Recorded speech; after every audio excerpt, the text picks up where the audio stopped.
Voice of truth நேயர்களுக்கு வணக்கம். இந்த நேர்காணலில் நாம் சந்திக்கிறப்பவர் திமுக மக்கள் செய்தி தொடர்பு பிரிவு துணைத் தலைவர் திருமிகு ஆண்டாள் பிரியதர்ஷினி அவர்கள். வணக்கம். இந்த 4ஆம் கட்ட தேர்தல் முடிவுகள் எப்படி இருக்கும், இன்னொன்று இப்போ அடுத்த கட்டத்தை நோக்கி நகரத்தை பார்க்க முடியுது. வாரணாசியில இன்று பிரதமர் மோடி தன்னுடைய வேட்புமனுவை தாக்கல் பண்ணியிருக்காரு. அன்புமணி ராமதாஸ், ஜி.கே. வாசன் உள்ளிட்ட கூட்டணி கட்சி தலைவர்கள் அவருடைய வேட்புமனு தாக்கல் அப்போ போயிருக்காங்க, கூட நடந்திருக்காங்க. அன்புமணி சொல்றாரு, மீண்டும் பிரதமர் மோடியினுடைய ஆட்சி தான், 400 இடங்களை கைப்பற்றுவோம் அப்படின்னு சொல்றாரு. பிரதமர் மோடியினுடைய ஆட்சியில இந்தியா வல்லரசாக போகுதுலாம் சொல்றாரு. அவர் நம்பிக்கையோட இருக்காரு. நீங்க எப்படி பார்க்குறீங்க அதை? அன்புமணி ராமதாஸ் எப்போ குடுகுடுப்புக்காரனானாரு? முதல் கேள்வியே அதுதான். ஏன்னா நல்ல காலம் வருது நல்ல காலம் வருதுன்னு திரும்ப திரும்ப உடுக்கை அடிச்சுக்கிட்டே இருக்காரு. இவருடைய கட்சியின் கொள்கைகள் அல்லது இவருடைய தந்தையாரின் கட்சியின் கொள்கைகள் இதையெல்லாம் நம்பி தன்னோட உயிரை மாச்சிக்கிட்டாங்கல்ல பல மக்கள். அந்த காலத்துல பல தொண்டர்கள் மரத்தை வெட்டுறது அது இதுன்னு நிறைய பண்ணாங்க இவங்க போராட்டம். இவர்கள் கட்சியின் கொள்கையில் உறுதியாக இருப்பேன்னு நினச்சிக்கிட்டு அவங்கெல்லாம் தங்க உயிரை மாய்ச்சிக்கிட்ட அந்த அந்த உயிர்களுக்கு இவர்கள் என்ன பதில் சொல்ல போகிறாங்க? ஏன்னா இந்த பாட்டாளி மக்கள் கட்சிங்கிறதே வகுப்பு வாரி அந்த கணக்கெடுப்பு நடத்தணும், சாதிவாரி கணக்கெடுப்பு நடத்தணுங்கிறத ஒரு மிக முக்கியமான கொள்கையாக வச்சுருந்தாங்க. இப்போ அந்த கொள்கையே இல்லாத அல்லது அந்த கொள்கையை தன்னுடைய எதிரியாக பார்க்கக்கூடிய ஒரு கூட்டணியில் போய் சேர்ந்துக்கிட்டு, அப்படி நினைக்கக்கூடிய ஒரு மோடியோடு போய் சேர்ந்துக்கிட்டு இப்போ இப்போ என்ன இருக்குது அவங்களோட நிலைப்பாடு? அதுதான் இப்போ அந்த மக்களே, அந்த பாட்டாளி மக்கள் கட்சியோட தொண்டர்களே கேட்குற ஒரு கேள்வி. சாதியும் மதமும் பின்னி பிணைந்தது தானே? இவர் சாதியும் மதமும் பின்னி பிணைந்தது. ஆனால் சாதிவாரி கணக்கெடுப்பு நடத்தவே மாட்டோங்கிறதுல பிரதமர் தெளிவா இருக்காரா இல்லையா? அதுதான் மிக முக்கியம். மதம்ங்கிறதான், மதவெறி தான் அவங்கள பிடிச்சு ஆட்டுது. ஆனா இவங்களுக்கு சாதிவாரி கணக்கெடுப்பு முக்கியம்னு பல காலமா சொல்லிட்டு இருந்தாங்க. அப்ப அந்த கொள்கையை விட்டுட்டாங்களா? கொள்கை நீர்த்து போச்சா? கொள்கை செத்து போச்சா? கொள்கையை குழி தோண்டி புதைச்சாச்சா? அப்ப தனக்கு பதவி வேணும், நாடாளுமன்றத்துல போய் நான் உட்காரணும், அந்த சுகத்தை அனுபவிக்க வேண்டும், அது ஒண்ணுதான் இவங்களோட கொள்கையா அப்படிங்கிறது பொதுமக்கள் கேட்குறாங்க. அதனால கொஞ்சம் சமீபத்தில் ஒரு 6-8 மாசத்துக்கு முன்னாடி கூட அன்புமணி ராமதாஸ் பேசியிருந்தார். என்ன, சாதி என்பது மிக அழகான சொல் அப்படின்னு தூக்கி வாரி போட்டுச்சு. ஏன்னா இவர் ஒரு மருத்துவர் வேற. நீங்களும் நானும் சொன்னா கூட அது ஓகே, கடந்து போகலாம். ஆனா இவர் ஒரு மருத்துவர். எல்லாருடைய உடம்பையும் வெட்டி பார்த்தா, கிழிச்சு பார்த்தா உள்ள இருக்கிற ரத்தம் எல்லாருக்கும் ஒண்ணுதான். அதுல சாதி கிடையாது, மதம் கிடையாது, பிரிவினை கிடையாது, குரூப் இருக்கு, அவ்வளவுதானே தவிர இது இந்த இந்துவோட ரத்தம், இது முஸ்லிமோட ரத்தம், இது கிறிஸ்துவரோட ரத்தம்னு ஒரு மருத்துவரால சொல்ல முடியுமா? இல்ல இல்ல. அப்படின்னா இவர் எந்த விதத்தில் கொள்கையோடு இருக்கிறார்? முதல் கேள்வி அதுதான். எனவே இவர்களுடைய கட்சியின் கொள்கைக்காக தன்னுடைய வாழ்க்கையை இழந்தவர்கள், வாழ்க்கையை தியாகம் செய்தவர்கள், உயிரை இழந்தவர்கள், இவர்களுக்கெல்லாம் இப்போது இவர்கள் என்ன பதில் சொல்ல போகிறார்கள்? அதை தவிர பிரதமருக்கும் ஒரு கேள்வி இருக்கு. ஏன்னா குடும்ப அரசியல் பண்ணக்கூடாது, வாரிசு அரசியல் பண்ணக்கூடாதுன்னு சொல்கின்ற ஒரு பிரதமர், இவங்க அந்த வந்து நின்னாங்கல்ல கூட்டணியில பரப்புரையில தமிழ்நாட்டுல யாரெல்லாம் கை தூக்கிட்டு நின்னார் பிரதமர்? பக்கத்துல டாக்டர் ராமதாஸ் இருந்தாரு, அன்புமணி ராமதாஸ் இருந்தாரு, அவரோட மனைவியாகிய சௌமியா அன்புமணி அவர்கள் இருந்தாங்க. அப்படி எல்லாமே வாரிசுகளாக தானே நின்றுட்டு இருந்தாங்க அந்த இடத்துல. அப்புறம் ஒரு ஜி.கே. வாசன் நின்னாரு. இவங்கெல்லாம் யாரு? வானத்துலேருந்து அப்படியே தனித்தனியா குதிச்சாங்களா? இல்ல. அப்ப பிரதமருக்கு அந்த கேள்வி இருக்கு. அப்ப ஜாதி குடும்ப அரசியல், வாரிசு அரசியல் நீங்க சொல்றது இதெல்லாம் வராதா? அப்ப எல்லாருமே ஒரு முரண்பாடுகளின் மொத்த குத்தகையா இருக்கக்கூடியவங்க தான் ஒன்னா சேர்ந்திருக்காங்க. அதை தவிர முழுக்க அடிமை பத்திரம் எழுதி கொடுத்தாச்சு. ராமதாசும், அன்புமணி ராமதாசும், ஜி.கே. வாசன் எல்லாருமா அடிமை பத்திரம். ஏன்னா அங்க ஒலிக்கக்கூடியது ஒரே ஒரு குரல். அவங்க வேற ஒண்ணு சொல்றாங்க. அதாவது இப்ப ஆந்திரால கூட போய் பிரச்சாரம் பண்ணியிருந்தாரு பிஜேபிக்கு ஆதரவா. அங்கேயே வந்து அன்புமணி என்ன சொல்றாருன்னா, திமுக அரசு வந்து ரொம்ப பகைமைய வளர்த்துக்கிட்டு இருக்காங்க பாஜகவோடு, அதனாலதான் வந்து நலத்திட்டங்கள் தமிழ்நாட்டுக்கு கிடைப்பதில்லை, நிதிகள் கிடைப்பதில்லை, அந்த நிதி பற்றாக்குறை ஏற்படுவதற்கான காரணம் திமுகவினுடைய அணுகுமுறை தான் அப்படின்னு அவங்க சொல்றாங்க இல்லையா? அந்த குற்றச்சாட்டு முன்வைக்கப்படுதுல. ஓகே, பகைமைன்னு நீங்க எதை சொல்வீங்க? கொள்கை உறுதிப்பாட்டோடு இருக்கிறதுக்கு இன்னொரு பேர் பகைமையா? சரி, இப்ப நம்ம திமுக இப்படி உறுதிப்பாட்டோட இருக்கு. நேத்து பிஜு பட்நாயக் அவர்கள் சொல்லியிருக்காங்கல்ல, ஒரே மொழிக்கான உரிமை அங்கீகாரத்தை இவர்கள் கொடுக்கவில்லை, சமஸ்கிருதத்துக்கு 1000 கோடி ஒதுக்குறாங்க, ஒரே மொழிக்கு ஒண்ணுமே கொடுக்கல. அப்ப அவரும் பகைமையை வளர்த்துக்கிறாரா? அவரவர் மாநில உரிமைக்காக பேசுவதுங்கிறது உரிமை, அதுதான் நம்முடைய கடமை, அதுதான் நம்முடைய அடையாளம். அதை தொலைச்சிட்டு நீ போய் அவரோட அடிமையாயிடுன்னு சொல்றாரா அன்புமணி? அதைத்தானே சொல்றாரு அவர் திரும்ப. இல்ல இதை நீங்க வேற எப்படி புரிஞ்சுக்க முடியும்? பகைமைன்னு எப்படி சொல்ல முடியும்? ரொம்ப எதிர்ப்பு தெரிவிச்சுக்கிட்டே இருக்கிறது. ஆமா, எங்களோட அடிவயிற்றுல நீ கை வைக்கிற, கழுத்தை வெட்டுறேங்கும் போது எதிர்ப்பு தெரிவிக்க. புழு கூட நசுக்கினா கொஞ்சம் எழுந்து நின்று அது கொஞ்சம் போராடும்பா. புழுவை விட மோசமாக இருக்கிறார் அன்புமணி ராமதாஸ் வேணா சொல்லலாம். அந்த புழுவுக்கு இருக்கக்கூடிய ஒரு முதுகெலும்பு, அதுக்கு எலும்பே கிடையாது.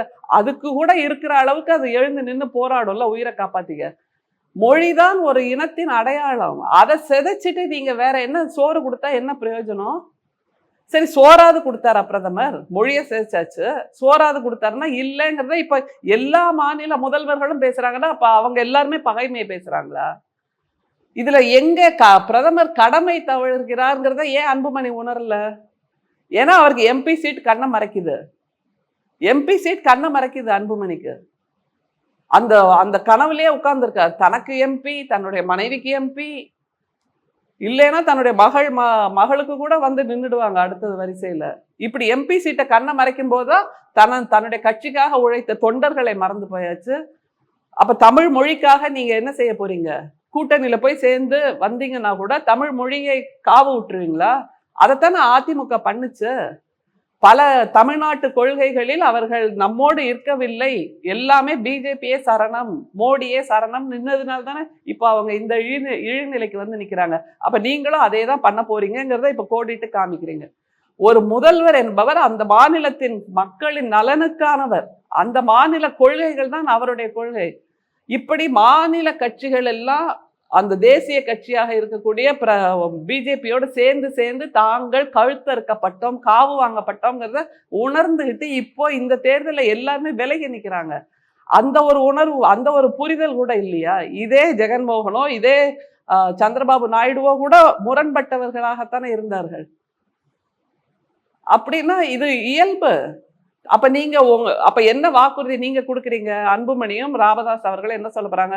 தமிழ்நாட்டு மக்களுக்காக நாங்கள் பேசவே போவதில்லை அப்படிங்கிறத இப்பவே தெளிவுபடுத்திட்டாங்க. சரி, தமிழ்நாடு தான் எதிர்ப்பு குரல் கொடுக்குதுன்னா இப்ப பிஜு பட்நாயக் அவர்களுக்கு என்ன சொல்றீங்க? 25 வருஷமா அவர் முதல்வரா இருக்கார். ஆனா அவருக்கு ஒரிசாவை பத்தி ஒண்ணுமே தெரியலேன்னு ஒரு பிரதமர் வந்து பேசுகிறார் என்றால் இது எப்படி அநியாயம், எப்படி அநீதி, எப்படி அதர்மம்? இது என்ன வார்த்தை சொல்றதுன்னே தெரியல. இந்த 4ஆம் கட்ட முடிவுகள் நடந்து முடிந்திருக்கு. 4ஆம் கட்ட தேர்தல், இதனுடைய முடிவுகள் இல்ல வந்து இதுல பதிவான வாக்குகள் எந்த சமஞ்சையை கொடுத்திருக்குன்னு நினைக்கிறீங்க? இது நம்ம இப்ப தேர்தல் ஆணையத்தை நம்பலாமா வேண்டாமாங்கிற ஒரு மிகப்பெரிய சமிகை தான் திரும்பவும் கிடைச்சிருக்கு. மக்கள் வாக்களிக்கிறாங்க, அதெல்லாம் வேற விஷயம். ஆனால் அதை எப்படி வேணா மேனிப்புலேட் பண்ணுவேன், எப்படி வேணா நான் விளையாடுவேன் அதை வச்சுக்கிட்டு. ஏன் அவங்க மிக தாமதமாக அந்த பெர்சன்டேஜ் சொல்றாங்க? பெர்சன்டேஜ் எதுக்கு இப்போ?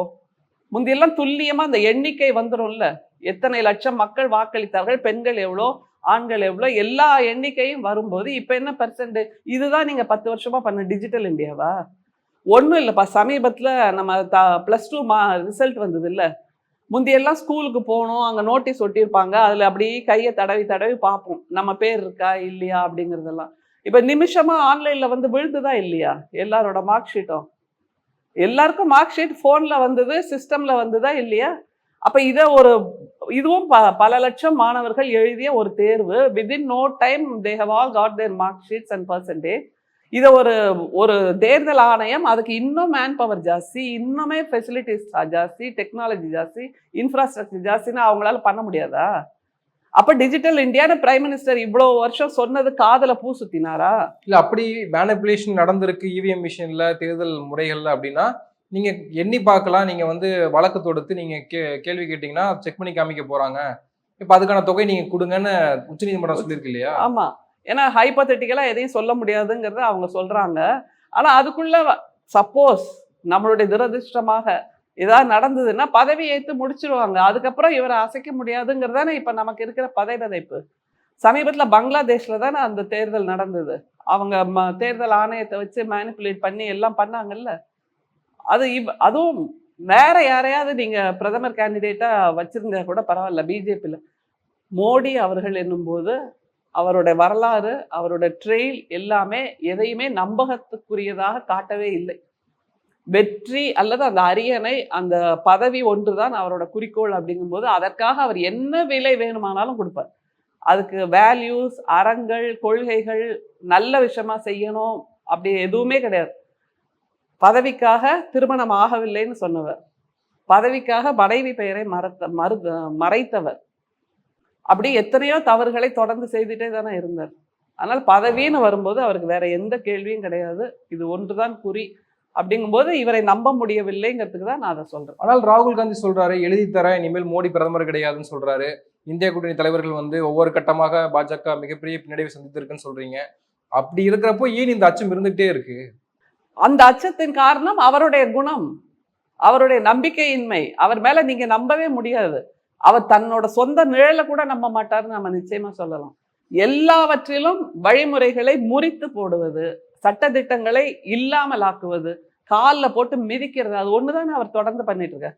டெல்லியை கைப்பற்றணும்னு நினைச்சாங்க, உச்ச நீதிமன்றம் அதுக்கு எதிராக ஒரு தீர்ப்பு கொடுத்துச்சு. என்ன பண்ணாங்க? ஓவர் நைட்ல எல்லாத்தையும் மாத்தினாங்களா இல்லையா? இப்போ அங்க அரவிந்த் கெஜ்ரிவால் கூட ஒரு சின்ன மேயர் அளவுக்கு தானே அவருக்கு பவர் இருக்கு. டெல்லியோட அதிகாரம் எல்லாம் யார் கையில இருக்கு? அது மாதிரி தேர்தல் ஆணையர்களை நிர்ணயம் செய்வதில், நியமிப்பதில் ஒரு வழிமுறையை பின்பற்றுங்க நாங்க. இவர் பின்பற்றினாரா? அவருக்கு யார் ஜால்ரா அடிப்பார்களோ அவங்க 2 பேரை கடைசி நிமிஷத்துல கொண்டு வந்து போட்டு மறுநாளே தேர்தல் தேதியை அறிவிச்சாங்க. அவங்களுக்கு என்ன அனுபவம் இருக்க முடியும்? என்ன விதமான புரிதல் இருந்திருக்க முடியும்? சரி, ஒரு ஒன் நேஷன் ஒன் எலெக்ஷன் சொல்லிட்டே இருந்தாரு. இப்ப எதுக்கு 7 கட்டத்துக்கு ஒரு தேர்தல்? ஏன்னா தேர்தல் ஆணையம் என்ன தெரியுமா பண்ணியிருக்கோம்? தேர்தல் தேதிகளை நிர்ணயிக்கிறத விட பிரதமருடைய சுற்றுப்பயண தேதிகளை முதல்ல நிர்ணயிச்சுட்டு எல்லா தொகுதிக்கும் அவர் போகிறதுக்கான அந்த இடைவெளியை கொடுத்துட்டு அதுக்கப்புறம் அந்தந்த இடத்துல ஒரு தேதியை சொல்லியிருப்பாங்க. அதுதான் உண்மையிலே அவங்க பல ஆண்டுகளாக நடத்திட்டு இருக்காங்க. நான் அதை பல முறை உணர்ந்திருக்கேன். ஏன்னா தூர்தர்ஷன்ல இருக்கும்போது அந்த வரும்ல நமக்கு அந்த ஃபுல் ஐட்டினரி, அப்போ வச்சு பார்த்தீங்கன்னாலே கண்டுபிடிச்சிடலாம். ஸோ இது வந்து தேர்தல் ஆணையம் செய்த வேலை. அவங்க முதல்ல டூர் ஆப்ரேட்டர்ஸாக தான் பிஹேவ் பண்ணுறாங்க. பிரைம் மினிஸ்டர்ஸ் டூர் ஆப்ரேட்டர்ஸ் யாருன்னு கேட்டால் தேர்தல் ஆணையம். ஸோ பிரைம் மினிஸ்டரோட டூரை முதல்ல ஃபிக்ஸ் பண்ணிட்டு அப்புறம் ஒரு டேட்டை ஃபிக்ஸ் பண்ணுவாங்க தேர்தலுக்கு. இப்பயும் பிரதமர் மோடி உறுதியா சொல்றாரு, வெளிநாடுகள் நிறைய நிகழ்ச்சிகள் இருக்கு, அதெல்லாம் வந்து ஜூன் 4க்கு பிறகு பிரதமராக உறுதிமொழி ஏற்ற பிறகு நான் வந்து அந்த பயணம் மேற்கொள்ள போறேன் அப்படின்னு உறுதியா சொல்றாரு இல்லையா? அது தனக்கு தானே சொல்லிக்கிறேன். நாம ஏதாவது ஒரு ரொம்ப டவுனா லோவா ஃபீல் பண்ணா, சேச்சே நம்ம அப்படி இல்லை, கெட்டப் ஓடு ஓடு நல்லா பண்ணு, நீ பண்ணலன்னா வேற யார் பண்ணுவாங்க அப்படின்னு நமக்கு நாமே ஒரு இது சொல்லிப்போம்ல, உத்வேகம். அது மாதிரி. ஆனா உண்மையில சொல்ல போனா நாடாளுமன்றத்தை அந்த கடைசி கூட்டத்தொடர்ல அவர் சொல்லிட்டார், இது இப்போ நாடாளுமன்றத்தை சும்மா பூட்டி வச்சுட்டு போறோம், போய் பதவி ஏற்றுட்டு திரும்ப வந்து நான் திறந்துடுவேன் அப்படிங்கிற லெவல்ல தான் அவர் சொன்னாரு. அது மாதிரி மன் கி பாத் கடைசியாக பேசியதில் மாணவர்களோட பேசினார். அப்ப சொன்னாரு, இப்போ நான் வெக்கேஷன் விட்டுட்டு போறேன், வந்து நான் திரும்ப கண்டினியூ பண்ணிடுவேன், நீங்க எல்லாம் நல்லா தேர்வு எழுதுங்க அப்படின்னு. அப்புறம் வெளிநாடுகளிலிருந்து முன்கூட்டியே எல்லா நாட்டு பிரதமர்களுக்கும் அழைப்பு வரும். அப்படித்தான் இவருக்கும் வந்திருக்கிறது. பிரைம் மினிஸ்டர் ஆஃப் இந்தியாங்கிறது தான் வருமே தவிர மிஸ்டர் மோடி, அது பிரைம் மினிஸ்டர் ஆஃப் இந்தியாவில் மோடி பேரை அடிச்சுட்டு இந்தியா கூட்டணியின் பெயரை எழுதுவதற்கு ஏதோ ஜூன் 4 வந்தாச்சு. அதனால அந்த புரோட்டோகால் படி அவங்க கூப்பிடுறாங்க. இவர் என்னமோ அதை தன்னை கூப்பிட்டா மாதிரி நினைச்சுக்கிறாரு. அப்புறம் அது என்னது G20 மாநாடு இவர் இருந்ததால் தான் இந்தியாவில் வந்ததுன்னு, இதெல்லாம் என்னப்பா காதுல பூசுத்தல். இன்னொன்று வேணா சொல்லுவாரு, சூரியன் உதிக்கிறது, சந்திரன் உதிக்கிறது, நட்சத்திரங்கள் மின்றதெல்லாம் கூட இந்தியாவில் தெரியுதுன்னா அதுக்கு காரணம் இவர் பிரைம் மினிஸ்டரா இருக்கிறதுனால அப்படின்னு சொல்ல போறாரு. ஏன்னா அந்த அளவுக்கு இருக்கு, பித்தேறி போயிருக்கு, பதவி பித்தில் ஆடுகிறார்னு வேணா சொல்லலாம். இன்னும் 3 கட்டங்கள் இருக்கு. இந்தியா அலையன்ஸ் வந்து எப்படி சந்திக்க போறீங்க? இன்னும் மகாராஷ்டிரா, யூபி போன்ற இடங்கள்ல வந்து தேர்தல் நடக்க இருக்கு, வடகிழக்கு மாநிலங்கள் நடக்க இருக்கு. இந்த தேர்தல்கள், நடக்கக்கூடிய தேர்தல்கள் எப்படி இருக்கும், நீங்க எப்படி ஃபீல் பண்றீங்க? மகாராஷ்டிரால உள்ளதுல நிச்சயமா அங்க அந்த மக்கள், நீங்க வேற எல்லாரையும் விட்டுருங்களேன், அரசியல் நோக்கர்கள், கட்சி தலைவர்களும் பொதுமக்கள் எல்லாத்தையும் பார்த்துட்டு தானே இருக்காங்க. ஒரு கட்சியை சின்னாபின்னமாக்கினார்கள்ல மகாராஷ்டிரால, அப்படி தாங்கள் உயரத்தில் வைத்திருந்த அந்த தலைவர்கள்லாம் எப்படி விலைக்கு போனாங்க, எப்படி அடிமையானார்கள், அப்புறம் அந்த கட்சியை இல்லாமல் ஆக்கினாங்க. அப்புறம் ஒருவர் மேல 20,000 கோடிக்கு குற்றச்சாட்டு சொன்னப்பட்டவர் அடுத்த நாள் துணை முதல்வரா வந்து பதவி ஏற்கிறார். இப்படி எல்லாத்தையும் பார்த்துட்டு இருக்காங்க. இப்ப இன்னொரு கேள்வி வேற கேட்கறாங்க எல்லாரும், அப்ப இவ்வளோ கஷ்டங்கள், இவ்வளோ பிரச்சனைகள் இருக்கும்போது ஏன் பொதுமக்கள் போராடல அப்படின்னு. பொதுமக்கள் போராட முடியாத அளவுக்கு விலைவாசியை கொண்டு போய் வச்சுட்டு அவங்க வயிற்றுப்பாட்டுக்காகவே தினம் ஓடுற ஒரு நிலையை உருவாக்கி வச்சிருக்காருல்ல. எனவே இந்த போராட்டம், பொதுமக்களின் போராட்டம் எப்ப வெடிக்கும்னா தேர்தலில் வெடிக்கும். அந்த தேர்தல் தான், இந்த தேர்தல் நிச்சயமாக நம்முடைய பிரதமராக யார் இருக்கக்கூடாது என்பதை நிர்ணயிக்கிறார்கள் நம்முடைய வாக்காளர்கள் அப்படின்னு நிச்சயமா சொல்லலாம். அந்த வகையில நிச்சயமா மகாராஷ்டிரால எல்லாம் இவங்களுக்கு இடமே இல்லை. வடகிழக்கு மாநிலங்கள்ல என்னெல்லாம் நடந்ததுன்னு நமக்கு நல்லா தெரியும். பிரதமர் அவர்கள் அஞ்சி கொண்டிருக்கிறார் வடகிழக்கு மாநிலத்தில் பிரச்சாரத்துக்கு போறதுக்கு. போகவே இல்லை, வேட்பாளரையும் நிறுத்தலை. கேட்டா ரொம்ப பெருந்தன்மையா நாங்க மாநில கட்சிக்கு இடம் கொடுக்குறோம், அங்க கூட்டணியில மட்டும் இருக்கிறோம் அப்படின்னு. காஷ்மீர்லயும் அதை தான் பண்ணாரு, வடகிழக்கு மாநிலத்திலயும் அப்படிதான். அவ்வளோ பெருந்தன்மையானவரா நம்முடைய பிரதமர்? எனக்கு ஆச்சரியமா இருக்கு. இவ்வளவு நாள் நம்ம தெரிஞ்சுக்காம விட்டுட்டோமே பாலாஜி அவரோட பெருந்தன்மைய, இல்ல? அதனால யூபியில கூட அமேத்தி, ரேபரலி ஒரு மிகப்பெரிய மாற்றத்தை கண்டு கொண்டு இருக்கிறதுங்கிறத நீங்க மறுக்கவே முடியாது. வேணா டேபிள் ஜேர்னலிசம் பண்ற மாதிரி டேபிள் பாலிடிக்ஸ் பண்றாங்கல்ல பிஜேபி மக்கள், அவங்க எப்பவுமே மேல உட்கார்ந்துகிட்டு எல்லாம் சரியா இருக்கு, எல்லாம் சரியா இருக்குன்னு பேசுறாங்கல்ல, அவங்களுக்கு வேணா களத்தில் நடக்கின்ற மாற்றங்கள் தெரியாம இருக்கலாம். ஆனா பொதுமக்கள் அடிச்சு விரட்டுறாங்க பிஜேபி வேட்பாளர்கள் பரப்புரைக்கு வந்தா. ஒண்ணும் இல்ல, அன்னைக்கு பிரியங்கா ஒரு ஜீப்ல இயல்பா வர்றாங்க, ரோட் ஷோ, கோடிக்கணக்கான மக்கள், 1000 கிடையாது, லட்சம் கிடையாது, கோடிக்கணக்கான மக்கள் அங்க குவிஞ்சு நிக்கிறாங்க. இதே இது பிரதமர் அவர்கள் தமிழ்நாட்டுக்கு பரப்புரைக்கு வந்தப்போ, திருநெல்வேலியில நான் இருந்தேன் அந்த டைம்ல, பிரச்சாரத்துக்காக போயிருந்தப்போ அங்க கேட்டேன், என்னப்பா இவ்வளோ கூட்டம் உட்கார்ந்துருக்கு, திருநெல்வேலி மக்கள் நீங்க மாறிட்டீங்களா, என்ன நடக்குது, நமக்கு அந்த உணர்வு இல்லையா? நம்முடைய தேச பக்தர்கள், தேச தலைவர்கள், நம்முடைய தேசத்துக்காக சுதந்திரத்துக்காக போராடியவங்க எல்லாம் பாதி பேர் திருநெல்வேலியில இருந்து வந்தவங்க, நாட்டை வித்துக்கிட்டு இருக்காரு, அவருக்கு போய் நீங்க எல்லாம் உட்கார்ந்துருக்கீங்களே. நான் பதறி போய் கேட்டப்போ அவங்க எல்லாருமே சொன்னாங்க, இதெல்லாம் பஸ்ல கூட்டிட்டு வரப்பட்டவங்கம்மா, நம்ம திருநெல்வேலி மக்கள் மாறவில்லை, எங்களுக்கு இன்னும் அந்த வீர உணர்ச்சி இருக்கு அப்படிங்கிறாங்க. அந்த மாதிரியான மக்களை கூட்டி கொண்டு வந்துதான் பிரதமரோட அரங்கத்தை நிறைத்தார்கள். ஆனால் ஒரு பிரியங்காக்கோ ஒரு ராகுலுக்கோ வருகின்ற கூட்டத்தை பார்த்தால் நிச்சயமாக இப்பவே எழுதி வைத்துக் கொள்ளலாம். ராகுல் சொன்னார்ல, பிரதமராக முடியாது மோடின்னு, அது உண்மை நிச்சயமாக. இப்போ இந்த 5ஆம் கட்ட தேர்தலில் நீங்க குறிப்பிட்டது போல அமேத்தி, ரேபரேலி வருது, முக்கியமான ஆட்கள் கிளம்புறங்கிறாங்க, ராகுல் காந்தி கிளம்புறங்கிறார், KL சர்மா. இன்னொரு புறம் பீகார்ல லல்லு பிரசாத் யாதவினுடைய மகள் ராஜ்நாத் சிங்கே எதிர்த்து போட்டியிடுறாங்க. முக்கியமான தேர்தலாகவும் அது இருக்கு. அது நீங்க எப்படி அதை பார்க்குறீங்க? இதுல ஸ்மிருதி இரானிக்கு ஒரு பெரிய தன்னை பற்றிய ஒரு மிதப்பான நினைப்பு இருந்தது. என்னன்னா, தன்னால் தான் ராகுலை தோற்கடிக்க முடியும். அவங்க இந்த தேர்தல் தேதி அறிவிக்கிற வரைக்கும் பிரதமர் என்ன சொன்னாரு, ஆப்கி பார் 400 பார், அதாவது 400க்கு குறையாமல் நாங்கள் வந்துடுவோம் அப்படின்ட்டு. அப்புறம் அந்த சாக்கோபார் ஐஸ்கிரீம் உருகிற மாதிரி அவரோட கனவு உருகிட்டே இருந்ததா, இப்ப வெறும் குச்சியை வச்சிட்டு இருக்காரு, வெறும் குச்சியோட நிக்கிறாரு. இந்த கோடை காலம் வேற, அதனால அவரோட கனவு அப்படியே கரைஞ்சு கரைஞ்சு கரைஞ்சு வெறும் குச்சியோட நிக்கிறாரு. அதுல நம்முடைய ஸ்மிருதி இரானி அவர்களுக்கு மிகப்பெரிய ஒரு ஆணவம்ன்ற வார்த்தையை நான் பயன்படுத்தலாமான்னு தெரியல, ஆனா ஒரு மிதப்பான ஒரு உணர்வு, தன்னால் யாரையும் தோற்கடிக்க முடியும், விட்டா மோடியை கூட நான் தோற்கடிச்சிருவேன் அப்படிங்கிற அளவுக்கு அவங்களுக்கு ஒரு உணர்வு இருந்தது. ஆனா ஒரு மகளிர் குழந்தைகள் நல அமைச்சகத்தின் அமைச்சராக அவருடைய செயல்பாடு என்ன அப்படிங்கிற ஒரு கேள்வியை நம்ம முன் வச்சோம்னா அவங்க என்ன சொல்லுவாங்க, எதற்குமே அவர்கிட்ட பதில் இல்லை, எதற்குமே பதில் இல்லை. மணிப்பூர் பெண்கள் அந்த பிரச்சனை வந்தது, பில்கிஸ் பானு பிரச்சனை வந்தது, அப்புறம் இப்போ ஜூனியர் ரேவண்ணா, சீனியர் ரேவண்ணான்னு ரேவண்ணா ஃபேமிலியே ஒரு மிகப்பெரிய ஸ்கேண்டல்ல ஈடுபட்டாங்க. இதை பற்றியெல்லாம் அவங்க எதுவுமே வாயை திறக்கல. ஆனால் நரி சக்தின்னு நம்முடைய பிரதமர் சொல்லும்போது இவங்களும் கூட சேர்ந்து உலகாங்கிதமாக உட்காந்துருந்தாங்க. என்ன நரி சக்திக்கு இவங்க பண்ணாங்க, குழந்தைகளுக்கு என்ன பண்ணாங்க, பெண்களுக்கு என்ன பண்ணாங்கன்னு ஒரு கேள்வி இருக்குல்ல. அப்படின்னும் போது எதை வைத்து இவர்கள் தன்னுடைய வெற்றியை நிர்ணயிக்கிறார்கள்? அந்த ஒரு ட்ராப்பை சொல்லிக்கிட்டே இருந்தாங்க, நான் ராகுலை தோற்கடிப்பேன் அப்படின்னு. பார்த்தாரு, நீங்க போடுற டியூனுக்கு நான் டான்ஸ் ஆடணும்னு அவசியம் இல்லை, நான் வேட்பாளரை மாத்துறேன் அப்படின்ட்டு KL சர்மான்னு மாத்தியாச்சு. இது எதை காட்டுதுன்னா, இது நாள் வரைக்கும் they were calling the shots. இப்போ அப்படி இல்லை, நாங்க சொல்றோம், நீ அதுக்கேற்ற மாதிரி ஆடு பார்க்கலாம் அப்படின்னு ஆட்டத்தின் போக்கை மாற்றி இருக்கிறார்கள் ராகுலும் பிரியங்காவும். முதல்ல அவர்களுக்கு நம்முடைய வாழ்த்துக்கள். அதை தாண்டி இப்போ இந்திய தேர்தல்ங்கிறது பெரும்பாலும் இளைஞர்கள் கைக்கு போயிடுச்சு. ஒரு ராகுல், ஒரு பிரியங்கா, ஒரு டிம்பிள் யாதவ், அகிலேஷ் யாதவ், அப்புறம் நம்முடைய பீகார்ல தேஜஸ்வி யாதவ் அப்படின்னு இளைஞர்கள் கைக்கு போயிடுச்சு. அவங்க ரொம்ப அழகா வித்தியாசமெல்லாம் பண்றாங்க பரப்புரைய.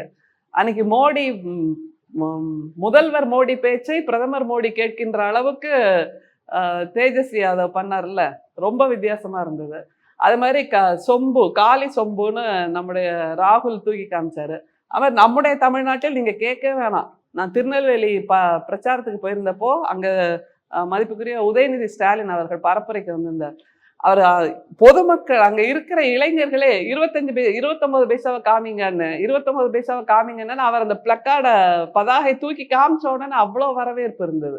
அவர் அந்த ஒத்தை செங்கல் இப்படியாக இந்தியாவின் பரப்புரை அந்த நவீனமாக மாறி இருக்கிறது.